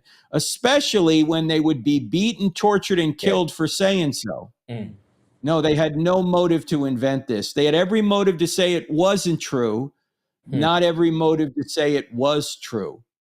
And so I think when you look at the New Testament documents, you realize that these men had everything to lose by saying it was true, not everything to gain by saying it was true.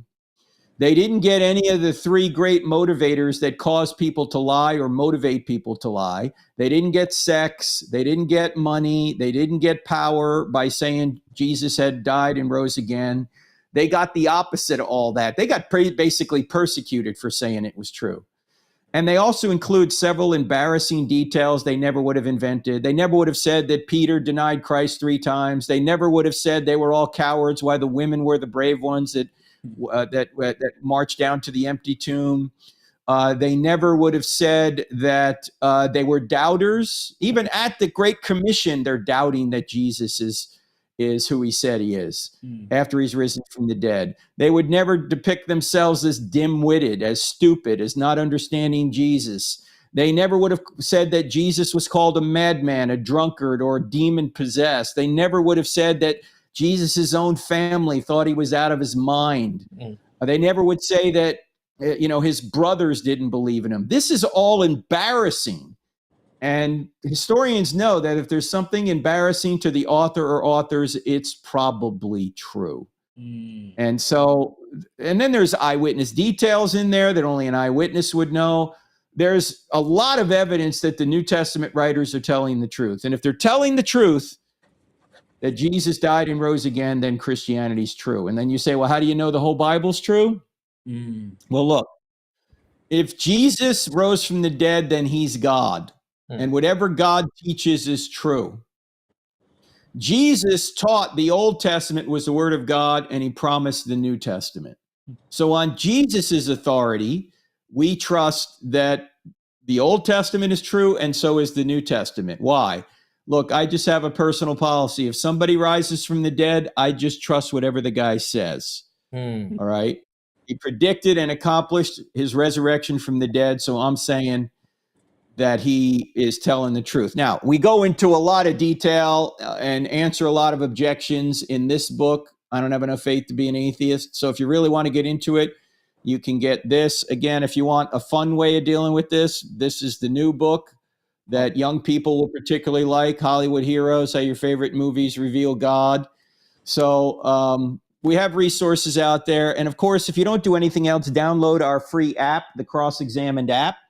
It's got our podcast on there, which happens once a week. It's called I Don't Have Enough Faith to Be an Atheist. It streams our TV show. It would probably be in the morning on Thursday for you to see that because it streams live on our website and also on our app. 9 o'clock Eastern time here. What time is it there right now, John? 8:29. Yeah. 8:29? So it's around Okay, 6:30 so p.m. it's like 8:30 p.m.? Yes. Okay, 8:30 p.m. so you are 9.5 hours after Eastern time. So that means this TV program will air 6:30 p.m. at about 6:30 p.m. yeah, at not what time? 6:30 p.m. in India. No, 6:30. it would probably be No? 6:30 a.m. Yeah. in India. Yeah. Okay. Yeah.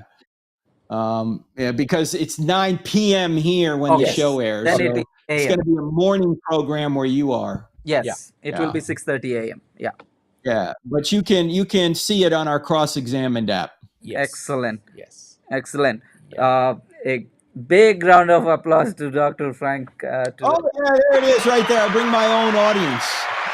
Thank you so much for your time, and we don't want to hold you. We really want to honor your time, and thank you for your time for this podcast in India. And we are very sure that many are blessed. I'll probably summarize what you said in few minutes, but we really want to thank you, Dr. Turek, for your ministry. And please know that we really want to uphold you in prayers, and we would like to have you back on our show once in a while when your time permits. And one of the audiences were also trying to send a request to you, asking you to come to India. So probably now. Yeah, there are the many followers. There are many followers of Yeah. Dr. Turek Yes. in the view. Yes. So it might be a good time for you to think about it, and we'll also seriously pray how the Lord would also lead us to have you here in India in some point, at some point in future. Yeah. Well, Maybe. thank you so much for having me, and thank you for the work you're doing. I've got to go to another interview, so I got to go, guys. Thanks so much. Absolutely. Thank you so much, sir. Thank you. Thank All right. you for blessing. Thank you. Bye-bye. Yeah, Bye-bye. bye-bye. Yeah. Wow. That's a real eye opener. చాలా విషయాల్లో వారు చూస్తూ ఉన్నటువంటి విధానం, చెప్తా ఉన్నటువంటి జవాబులు, ప్రత్యేకంగా అనుమానించేటువంటి వారికి క్రైస్తవులంగా మనం చెప్పాల్సిన విధానం, అపాలజెటిక్స్ చేయాల్సినటువంటి విధానం, గ్రేట్ లెసన్స్. యా అంటే నేను అపాలజెటిక్స్ మినిస్ట్రీలో ఆల్రెడీ ఉండి ఒక మోస్తారుగా పనిచేస్తూ ఉన్న వాళ్ళకి నేను I respect them. I really feel that they are doing a great job, especially young people who are in 20s. వాళ్ళు చేస్తున్నటువంటి వర్క్ చాలా అభినందనీయం. అయితే ఒక్కటి ఏమనిపించిందంటే మేబీ అక్కడే మిగిలిపోకుండా అవతల వాళ్ళు తిట్టారని మనం తిట్టడం, లేకపోతే వాళ్ళు ఏదో నాసి రకమైన కామెంట్స్ చేస్తే, ఆర్గ్యుమెంట్స్ చేస్తే మనం కూడా వాళ్ళని పుట్ డౌన్ చేయడానికి ఆర్గ్యుమెంట్స్ చేయడం, అలా కాకుండా క్రైస్తవ్యాన్ని బలపరిచే విధంగా ఆర్గ్యుమెంట్స్ చేయడం కొరకు ఏవి ప్రాముఖ్యం, ఏది కాదు, దేనిపైన అసలు ఎంగేజ్ అవ్వాలి, దేన్ని అవ్వకూడదు. ఆ తర్వాత ఆ ప్యాషన్ కనుక దేవుడిస్తే బహుశా ఆ, ఆ యంగ్ పీపుల్ ఎవరికైతే ఆ ప్యాషన్ని దేవుడు ఇస్తా ఉన్నాడో వాళ్ళు బహుశా సీరియస్గా ఆ విషయాన్ని గురించి ఆలోచన చేయాలి. అంటే సీరియస్ ఎడ్యుకేషన్, ఒక Yeah. సిస్టమాటిక్ ఎడ్యుకేషన్ గురించి ఆలోచన చేస్తే బాగుంటుందేమో. ఎడ్యుకేషన్ లేక కొన్నిసార్లు కొద్దిమంది చేస్తున్నటువంటి ఆర్గ్యుమెంట్స్ వీళ్ళకి బైబిల్ సరిగ్గా తెలియదా అని అనిపిస్తూ ఉంది మనకే.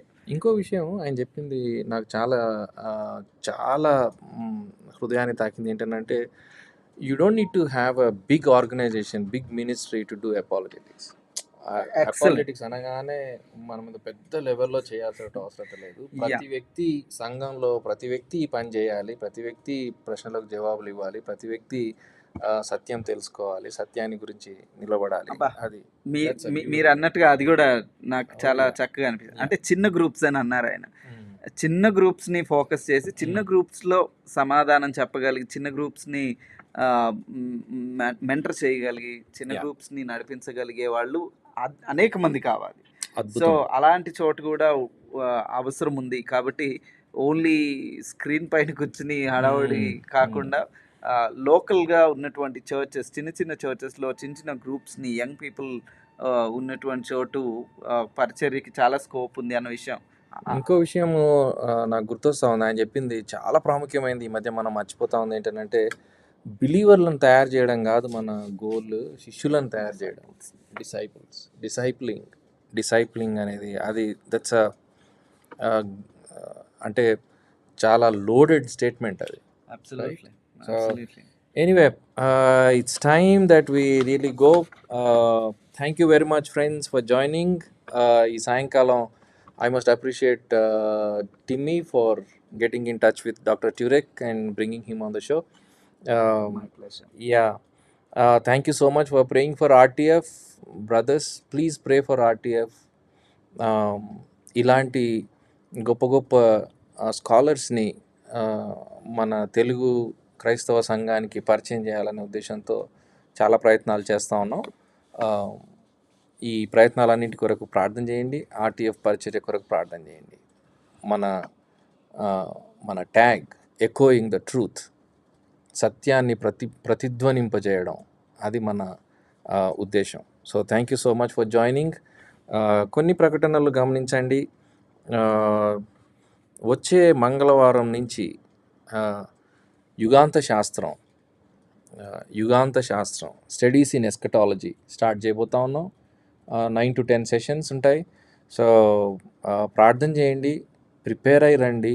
దేవుని వాక్యాన్ని పూర్తిగా అవగాహన చేసుకోవడానికి కంప్లీట్ కాంటెక్స్ట్ ఆఫ్ ద బైబిల్లో ఈ యుగాంతాన్ని గురించి ఏం రాయబడింది అనేది చదవడానికి ఇష్టపడదాం. ఆ విధంగా నేర్చుకోవడానికి మనం సిద్ధపడదాం. నేర్చుకోవడానికి సిద్ధపడేటువంటి మొదటి లక్షణం ఏంటి అని అంటే unlearn what we have learned. చాలా విషయాలు మనం నేర్చుకున్నవి మనం స్టడీ చేసినప్పుడు మనకి షాకర్స్ లాగా రావచ్చు. సో అవి ఏదో డాగ్మాటిక్గా పట్టుకొని కూర్చోవడం కాదు, కానీ దేవుని వాక్యపు వెలుగులో వేరు వేరు ఒపీనియన్స్ని తెలుసుకుంటా ఉన్నప్పుడు మనము సిద్ధపడదాం. స్పీకర్స్ ఎవరు అని అడుగుతూ ఉన్నారు. ఇది ఒక వ్యక్తి కూర్చొని ప్రసంగించేటువంటి సెషన్స్ కాదు. So it's going to be presentation and discussion by panel of experts. Okay, so ఆర్టీఎఫ్లో ఉన్నటువంటి థియోలోజన్స్ అంతా పాల్గొంటారు. సో దయచేసి ప్రార్థన చేయండి. అలాగే we have our conference coming up. Where is this gone? Yeah, అక్టోబర్లో we are planning for national theology week.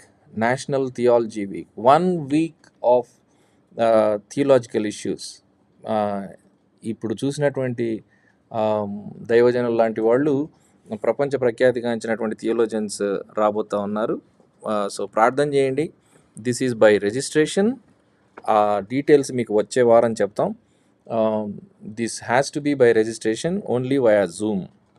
కాబట్టి ఇది లైవ్లో ఉండదు, ఈ కాన్ఫరెన్స్ లైవ్లో ఉండదు.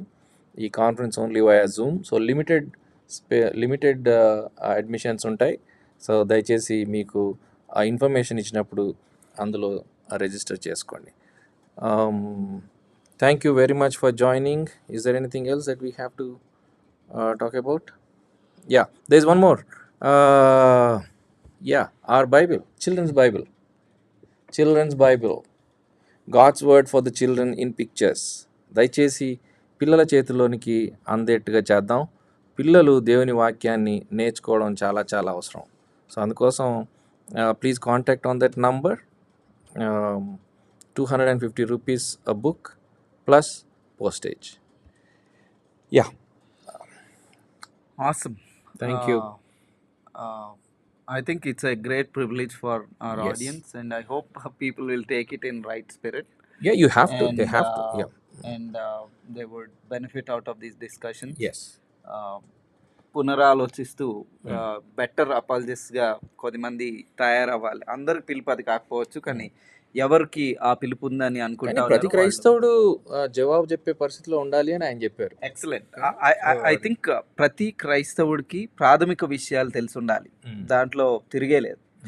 అయితే కొద్ది మంది అపాలజెటిక్స్ పరిచర్య కోసం మేబీ డాక్టర్ టురేక్ లాగా, డాక్టర్ నామ్ గైజ్లర్ లాగా, డాక్టర్ విలియం లేన్ క్రేగ్ లాగా హయ్యర్ ప్లాట్ఫామ్స్లో ఇంకా బెటర్ ఎవిడెన్సెస్ తోటి బెటర్ ప్లాట్ఫామ్స్ పైన మాట్లాడడానికి definitely probably God is calling some.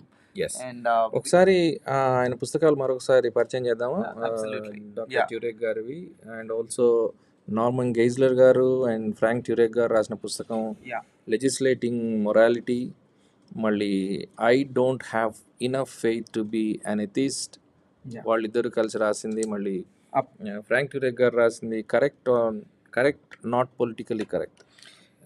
So stealing from God is another book. This is the latest అంట, ఆయన చెప్పారు ఇప్పుడే, హాలీవుడ్ హీరోస్. సో ఈ పుస్తకాలు వీలైతే గ్రాబ్ చేయండి. మరి డాక్టర్ ఫ్రాంక్ టురేక్ గారి యొక్క గురువు గారు అయిన నామ్ గైజ్లర్ గారు యాక్చువల్లీ 2 ప్రాథమిక పుస్తకాలు రాశారు. Christian apologetics, introduction to Christian apologetics, encyclopaedia on Christian apologetics అని 2 పుస్తకాలు రాశారు. అఫ్ కోర్స్ ఆయన మరి మహానుభావుడు, ఎన్నో పుస్తకాలు రాశాడు.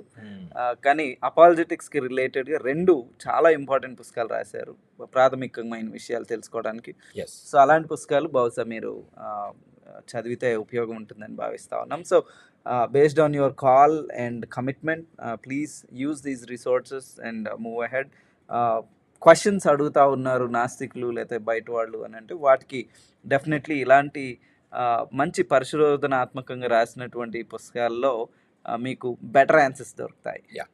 కాబట్టి ఇలాంటి పుస్తకాలని మేము ఎంకరేజ్ చేస్తూ ఉన్నాం, లేదా ఇలాంటి వాటిని ప్రమోట్ చేయడంలో ముఖ్య ఉద్దేశం ఏంటంటే, మీరు బెటర్ రిసోర్సెస్ని కలిగి ఉంటే బెటర్ అవుట్పుట్ మీ దగ్గర నుంచి వస్తుంది. So that's why we want to do it. And thank you so much for sticking with all of us. Thank you very much, friends. See you again on Tuesday. వచ్చే వారం మంగళవారం మనము eschatology సిరీస్లో కలుసుకుందాం evening 7 o'clock. అప్పటి వరకు take care of your selves and good night.